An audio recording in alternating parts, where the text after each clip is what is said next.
आलसी लड़का। एक बहुत ही भोला भाला सा आलसी लड़का था।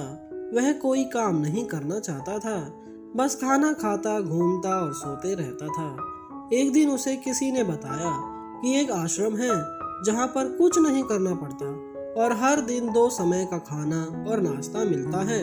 तुम वहाँ जा करके रहो। उस आलसी लड़के ने सोचा कि ये तो बहुत ही बढ़िया है और उसने उस आश्रम में जाकर रहने को सोचा।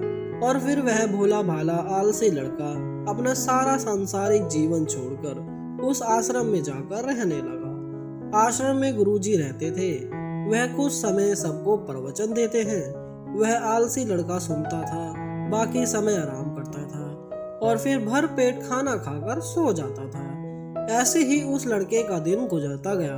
एक दिन उस आश्रम में कुछ नहीं बना। नाश्ते के समय नाश्ता नहीं मिला। उसने सोचा कि नाश्ता नहीं मिला, भोजन तो मिलेगा। अब भोजन के समय भी उसे भोजन नहीं मिला। लड़का दौड़ करके गुरुजी के पास गया और उसने पूछा कि आज भोजन क्यों नहीं बना गुरुजी। गुरुजी ने कहा कि बेटा, आज एकादशी है और जितने भी आश्रम के सदस्य हैं उनका आज उपवास है और तुम्हारा भी आज उपवास है। आज भोजन नहीं बनेगा। वह लड़का आलसी था और उसे भूख भी बहुत लगती थी। उसने गुरुजी से बोला कि मैं उपवास नहीं रहूंगा, मुझे भूख लगी है, मैं खाना खाऊंगा। गुरुजी ने बोला, जाओ भंडार से सामान लेकर के आओ। आश्रम में नहीं, बाहर ले जा करके बना लो, लेकिन याद रखना भोजन बनाने के बाद सबसे पहला भोजन भगवान को लगाना और फिर तुम प्रसाद पाना। वह लड़का बोला, ठीक है, और फिर अनाज लेकर नदी की ओर पहुंचा।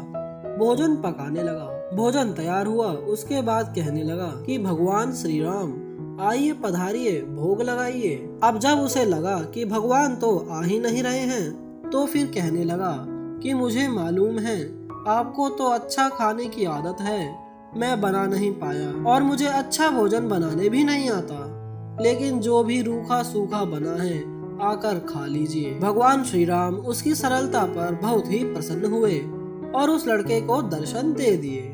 उसने देखा कि भगवान श्री राम आए हुए हैं और उनके साथ में माता सीता भी आई हुई हैं। लेकिन लड़के ने सिर्फ 2 लोगों के लिए ही भोजन बनाया था, एक अपने लिए और दूसरा भगवान के लिए। और अब क्योंकि भगवान के साथ माता सीता भी आई हुई हैं, तो उसने उस भोजन को माता सीता और भगवान के सामने ग्रहण करने के लिए रख दिया।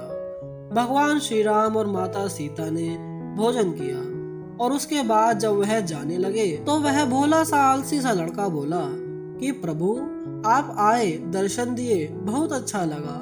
मुझे खाने को कुछ नहीं मिला, लेकिन कोई बात नहीं। लेकिन आपसे एक विनती है कि अगली बार जब आप आएंगे तो कितने लोग आएंगे ये बता दीजिए, ताकि मैं उतने लोगों के लिए भोजन बनाकर रख सकूं। भगवान श्री राम मन ही मन मुस्कुराए और फिर अंतर ध्यान हो गए। लड़का आश्रम गया। दिन बीत गया और फिर एकादशी का दिन आया और इस बार उसने 3-4 लोगों के लिए अनाज लेकर के खाना बनाने के लिए नदी के किनारे पहुंचा और उसने बड़े प्रसन्नता से भोजन बनाया और इंतजार करने लगा कि प्रभु आइए और भोग लगाइए। इस बार लड़का देखता है कि भगवान श्री राम पूरा राम दरबार लेकर के आए हैं। जैसे माता सीता, लक्ष्मण, भरत, हनुमान जी सभी लोग आए थे। लड़के ने 3-4 लोगों का भोजन बनाया था और इस बार भी भोजन कम पड़ गया। लड़के ने निराश होकर भोजन को प्रभु के आगे रख दिया। उन्होंने भोजन किया और फिर चले गए। इस बार भी लड़का फिर से भूखा ही रह गया। अब लड़का फिर आश्रम गया। दिन बीतता गया और फिर एकादशी का दिन आया और इस बार गुरुजी से कहने लगा कि गुरुजी, मुझे इस बार थोड़ा ज्यादा अनाज चाहिए। गुरुजी सोचने लगे कि यह इतना सारा अनाज का करता क्या है, कहीं इसे बेचता तो नहीं है। फिर उन्होंने कहा, ठीक है, भूख से परेशान रहता है। लड़के ने कहा कि नहीं गुरुजी, मैं भूख से परेशान नहीं रहता हूँ। प्रभु के साथ बहुत लोग आते हैं, उनको भी तो भोजन कराना पड़ता है।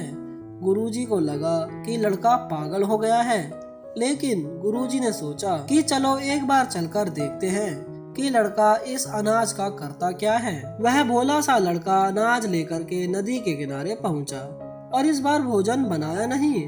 उसने सोचा कि प्रभु हर बार ज्यादा लोगों को लेकर के आते हैं, इस बार वह जितने भी आएंगे खुद बना करके भोग लगा लेंगे। और फिर प्रेम से प्रभु को बुलाने लगा। गुरुजी ये सब छुपकर देख रहे थे कि ये भोजन तो बनाया नहीं और प्रभु को बुला रहा है। लेकिन लड़के ने देखा कि इस बार प्रभु के साथ बहुत से लोग आए हुए हैं, तो उसने प्रभु के सामने हाथ जोड़ करके कहा कि प्रभु माफ करना, आप बहुत सारे लोग आते हो, मुझे संख्या पता नहीं होती है और मेरी हिम्मत भी नहीं होती है कि इतने सारे लोगों के लिए भोजन बनाऊं। आप स्वयं आइए, बनाइए, खाइए और भोग लगाइए। प्रभु मुस्कुराते हैं और अपने साथ आए सभी लोगों के साथ मिल करके भोजन बनाते हैं। गुरुजी ये सब छुप करके देखते हैं और फिर लड़के के पास आ करके कहते हैं कि तुम ये कर क्या रहे हो। लड़का कहता है कि गुरुजी आपको दिख नहीं रहा है कि भगवान श्री राम पधार चुके हैं, माँ सीता आई हुई हैं, हनुमान जी आए हुए हैं और भी सभी लोग आए हुए हैं, भोजन बन रहा है। गुरुजी ने बोला, तुम पागल हो गए हो, मुझे तो कोई दिख ही नहीं रहा है। लड़का गुस्सा हो गया और बोला, प्रभु आप ये क्या कर रहे हो, एक तो मुझे भूखा रखा है और गुरुजी को दर्शन ही नहीं दे रहे हो, जो मुझे पागल समझ रहे हैं। कृपया करके गुरुजी को दिख जाओ। भगवान बोले, नहीं, मैं इन्हें नहीं दिख सकता। लड़का बोला, क्यों नहीं दिख सकते, मेरे गुरुजी तो बहुत महान हैं, बहुत बड़े ज्ञानी और ज्ञाता हैं। भगवान बोले, हाँ ज्ञानी और ज्ञाता होंगे, लेकिन तुम्हारी तरह सरल नहीं है। जो सरलता तुम में है वो तुम्हारे गुरुजी में नहीं है। लड़के ने ये बात गुरुजी से कह दी कि भगवान श्री राम कह रहे हैं कि आप में सरलता नहीं है, आप मेरी तरह सरल नहीं हैं, इसलिए आपको नहीं दिख सकते। गुरुजी की आंखें नम हो गई और वह रोने लगे और बोले कि बिल्कुल सही कहा, मेरे अंदर तुम्हारे जितना सरलता नहीं है, और फिर माफी मांगने लगे। फिर भगवान ने गुरुजी को भी दर्शन दिए। तो दोस्तों, इस कहानी से हमें यह शिक्षा मिलती है कि जीवन में सरलता सबसे आवश्यक है। जितने सरल बने रहेंगे उतना ही जीवन में आगे बढ़ते चले जाएंगे। जब आप सरल होते हैं तो आप खुद भी मुस्कुराते हैं और दूसरों को भी मुस्कुराने की वजह देते हैं।